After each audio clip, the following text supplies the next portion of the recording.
This is On the Money News with syndicated financial columnist Steve Savant. Welcome, Curtis. Thank you, Steve. Curtis, I have to say, the sequence of returns is the most misunderstood and the most dangerous concept if you don't know what you're doing during distribution and retirement. I'd like you to walk us through why the mechanics of this works, and just before you get going, why doesn't this apply to the accumulation phase? Well, so many folks don't understand that there are risks in retirement that exist only when I'm taking money out of my portfolio. And all the years that we were accumulating money, I call it the climb to the peak of the hill until we get to distribution. The risks that are associated in this, in the case of sequence of returns, just don't exist when I'm not taking money out. So we've created a slide here, Steve, that kind of illustrates a picture of what sequence of returns really does, so that maybe a picture would be easier to display this than trying to describe it without the picture. So let's pretend for just a second, Steve, that you came into my office. I'm your advisor, and you maybe have got $1 million, but you don't know me yet. You haven't experienced my work. So you kick the can, kick the tires, and you say, here's $250, try it out. And you say, Curtis, look, I'm 64 years of age, and next year at 65, me and my wife are going to retire. And I think one of us could live 30 years in retirement. So you can see that we're illustrating from 65 to 94 here. Now, let's pretend for a minute, Steve, that you walked into my office, and not only did you say, I'm only going to give you a piece of the pie, let's pretend for a minute that you have an idea on what you think you want. And this is what you want. I want a 5% distribution off of my money, which means that the first year is going to be $12,500. And then, Curtis, what I want you to do every year is to increase that to keep pace with inflation. I want that to be 3%. So the second year I'm generating income for you, it's going to be $12,875, and then $13,659. And if somebody's still alive in this house, 30 years later, I'm going to pay almost $30,000. Understand the picture, Steve? Okay? So now I'm going to put a sequence or order of returns to this math. And I'm going to teach two things with column 3. The first thing that I want you to understand is, let's look at accumulation as opposed to distribution here for just a second. Let's pretend for just a minute, Steve, you and your wife are 35 and you're not 64, getting ready to turn 65. I've got 30 years to let this money grow. So let's use this order or pattern of returns that's not a representation of any indice or benchmark. It's just a series of returns we made up to make a point educationally. Take all the numbers, it's 30 numbers, divided by 30, 7% average.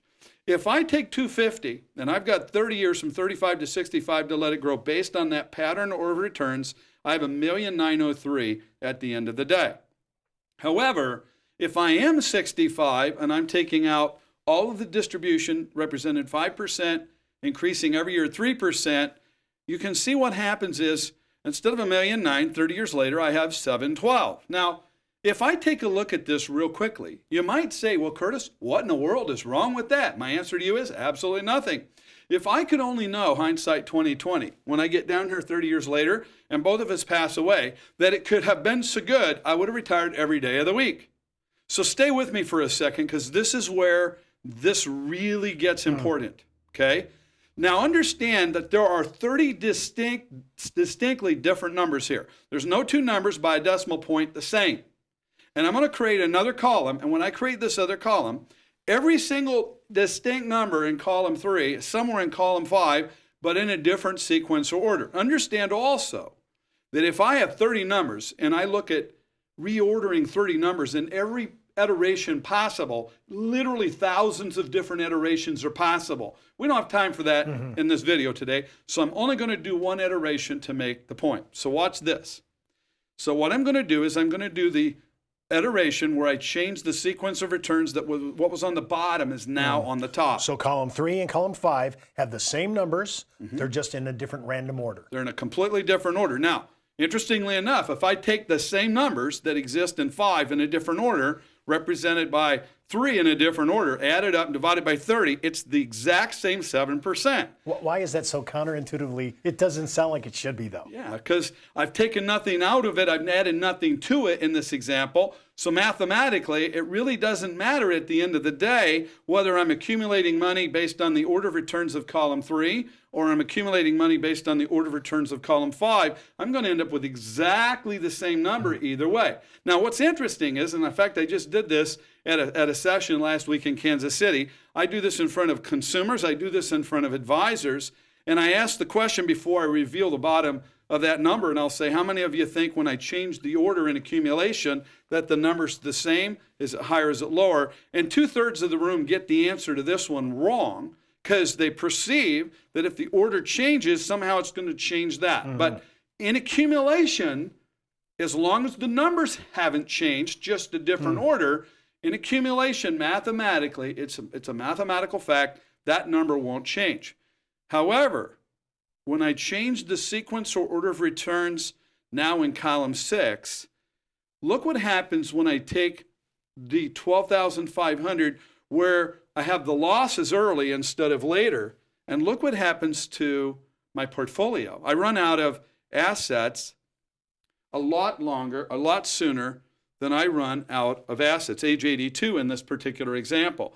So what people don't perceive is the very thing they could have done that didn't harm them in accumulation, they can't do safely in distribution, because those lost years, what happens is, if I'm not just living on dividends stock and mutual funds, or I'm not just living on yield of interest yield from, say, a bond or a bond portfolio, or dividend from mutual funds, and of some degree, if I'm not just living on dividends and yields, and I literally have to sell the share price on something in the portfolio to maintain whatever that cash flow stream of income floor is, as soon as the market goes down, it forces me to sell more shares.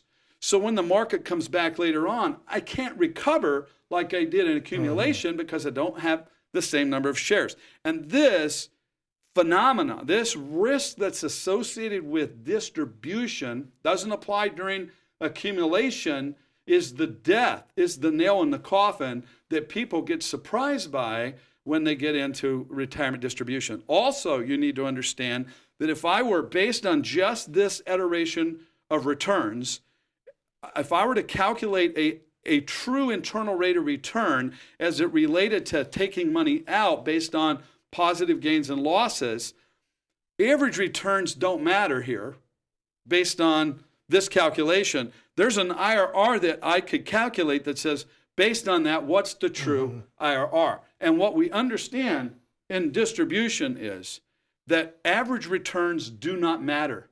And they don't matter at all. And people, when they go into Fidelity.com or whatever consumer forecasting program that they're taught to use, they think average returns based on what they experienced in accumulation should be a reasonable study in terms of what rates of return to project in their forecast of retirement planning, when in fact they haven't a clue what numbers they should really be representing because of this phenomena we're calling sequence of returns. Okay, during distributions, if I was to take, let's say, the S&P 500 and I mimicked it exactly, would I be able to go to some of these online calculators and actually prove the sequence of returns? Are these calculators actually taking this into account? Well, now, some of the calculators may be doing that and other calculators may not be. And there's something called Monte Carlo simulators that advisors generally have available. Very few consumer forecasting sites give the hands on the wheel control of letting the consumer pick an indice or do the Monte Carlo simulation themselves. And if they do, let me warn you something. There's a mathematical number of iterations one must test in a Monte Carlo simulation, mathematically, in order to get the likelihood of success or failure as a percentage of success or failure to be reflected as truth. And the answer is, and it's a number you won't believe when I tell you, but I studied this with the academics, it takes 10 million iterations to give a true factual answer when it says, 70% chance of success based on the portfolio and a 30-year period of time, given the demographics of how you've allocated your money in the market. The problem is, because the power of these formulas, these computers that do these Monte Carlo simulations, takes a lot of power and a lot of technology for those computers to run a number of iterations. Too many times, whether it's the advisor's tool or whether it's a consumer tool, they're only doing 1,000 to 5,000 iterations. And understand, when you only do 1 to 5,000 iterations, and it really requires 10 million iterations to get the true number, you're getting part of the truth. You're really not getting the truth. And the most powerful tools that I see out there that advisors use does 10,000, as much as 10,000 iterations. But I've yet to see a true Monte Carlo simulating test that advisors are using that literally do 10 million of iterations. So you need to be cautious, and you need to realize that you need to take with a grain of salt those Monte Carlo projections of safe or not safe, because you really don't know about those black swan events. And there's other things that come into play that don't really allow you to rely on those the way that you think you can. Well, let's continue in our sequence of returns. I see the number. This is devastating. You have your own practice, a huge practice. Have you had people walk in, seniors walk in the middle of this fiasco, and you have to start saying, you're not going to make it? Yeah, so we demonstrate this as part of the educational series we do right up front. Before we ask a question, before we get their assets, we are literally having an educational session with a client. We're talking about 18 risks in retirement, and we're defining 5 risks they got to know, and 5 risks, if possible, they must try to find a way to avoid as much as possible. Sequence of returns being a very big one. And when we show this slide, I remember a husband named Tim and Sue were in my office one day, and when I got to the conclusion of this slide, he actually gasped for air, and he looked at his wife Susie and he said, "That's what happened to my Aunt Jean. This is exactly what happened. She ran out of money, and of course she had to go on Medicaid and blah blah blah." His story went off. But we literally have people that identify with what happens here, and it's an aha moment for many of them that they're not even focused on this particular risk. Okay, well, let's go to the next slide. Okay, so that was a hypothetical based on just a series of returns that we made up to make a point. Now, this slide is not hypothetical. This slide is based on back testing actual math of a portfolio where 80% of the assets over the period of retirement are in equities. And understand, we're in a time where if you look back the last 30, 35 years, generally speaking, the place to be for income has been bonds. But for 33 years, interest rates have been falling. And now we're at a place where interest rates not only have hit the ground, but they've bounced off the ground a couple of times. So there's been a small hint of an increase, but when we talk about increases, we're talking about fractional increases with no real movement in a way that we've been waiting or anticipating rates to go up. And as soon as rates start to rise, we're going to have the inverse effect of bonds, where predictable income was the result when rates are coming down. But if it takes 20, 30 years for interest rates to climb, we're going to have a period where bonds are going to create losses, not predictable yield gains. So where advisors and clients are moving their assets in lieu of knowing they can't be in fixed income at the volume that they were before to sustain retirement, is equities. But not just any equities, dividend equities. Okay? So we're going to back test a study that says, what if 80% were in equities, because can't be in bonds anymore like this, and 20% were in fixed? And again, back to that 5% distribution rate. Now, I want to just caveat here, Steve, to say we are not advocating 5%, by the way. This is a perception that we find many consumers have. They think is a safe distribution. As a matter of fact, the Wells Fargo did a study here not too long ago, I think 2012, and they did a survey of 1,000 consumers, and their thought process on average was they had to be able to take 10% distribution. So 5 is not a safe distribution in our mind, but I'm using it because it's where the consumers generally think they can be safe. So let's assume 5. Let's assume further that we're going to increase, just like before, a 3% increase to that income to cover inflation, and we've got 30 years to make it last. Okay? So, will it last is the question. Now, it's kind of hard to see here, Stephen, but this is a back-tested study that goes from 1926 to 1978. And what that's 52 years of back-testing. And what this represents, this grid, this represents a husband and wife on January 1, 1926, 1927, all 52 years that retired January 1st of each of those 52 years and lived to 95 30 years later. If I'm January 1 of 1978 and I live, the last two of us, one of us lives 30 years to 95, I'm now January 1 of 2008. So I want you to understand that this does not take into account the negativity of one, black swan year of 2008. It's the front end of the year, not the back end of the year. We don't have an anomaly in this study. Now, watch what happens next when we backtest that 80-20 mix.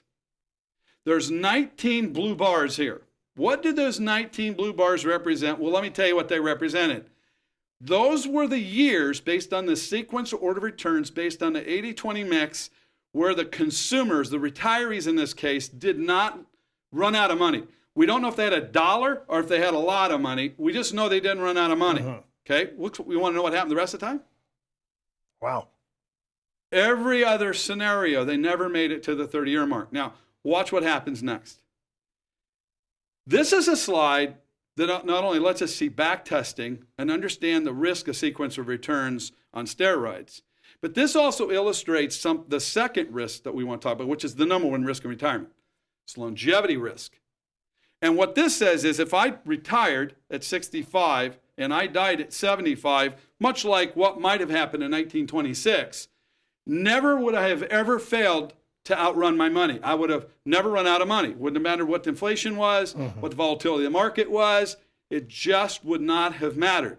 But as soon as I start living longer, in this case, 10 years longer, 20 years in retirement instead of 10, I have a 38% chance of failure, Steve. And the longer I live, the higher the degree of the chance of failure. Understand, at a 38% chance of failure, because people are living long, it's the multiplier of every other risk. There's not many things you and I or anyone in the audience would do today if their life depended on it, such as get in their car outside their offices today and drive across town if there was a 38% chance of failure. Go under the knife with a surgeon. There's just not a lot of things one would do. And so this is the way people have been retiring the last 30, 40, 50 years. And we can't be doing the various things that we've done in the past because the whole game has really changed. And this slide tells us sequence of returns matter, and they matter a lot. And the longer I live, the more stress I put in terms of getting my portfolio to last. So the danger of sequences of returns, how can I mitigate that risk? How can I take it off the table? Well, first thing I need to do is realize that I need to be focused on taking dividend and yield off of my portfolio. But that gets a little tough because maybe if I want my portfolio to be safe, there's only so much dividend distribution I can safely get as a combo. So it's the way to actually do this is look for ways to actually get a higher distribution rate on just a portion of your portfolio. And so and though I'm not going to unveil in this time series, in this video at this moment because we don't have the time for it, but understand there are products that exist out there that at a husband and wife's age 65, with a 3% cost of living adjustment, allow you to have a guaranteed, fully statutory reserve protected income flow that will allow you to get 6% distribution on your money while you can shrink the dollars of the assets that generate income because you've got a higher distribution on that sum. It frees up the rest of the assets to focus on long-term growth or legacy planning or the necessity for liquidity for the emergency fund issues that may come up that you can't predict. And so the key here is to move money away from assets where you have to sell because of sequence of returns risk in the market and focus on those things that actually give you a guaranteed distribution or focused on non-guaranteed investments that pay you yield that's predictable or dividends that's predictable. And that's the way that you would mitigate and offset the risk of sequence of returns. You've been watching On the Money News with syndicated financial columnist Steve Savant.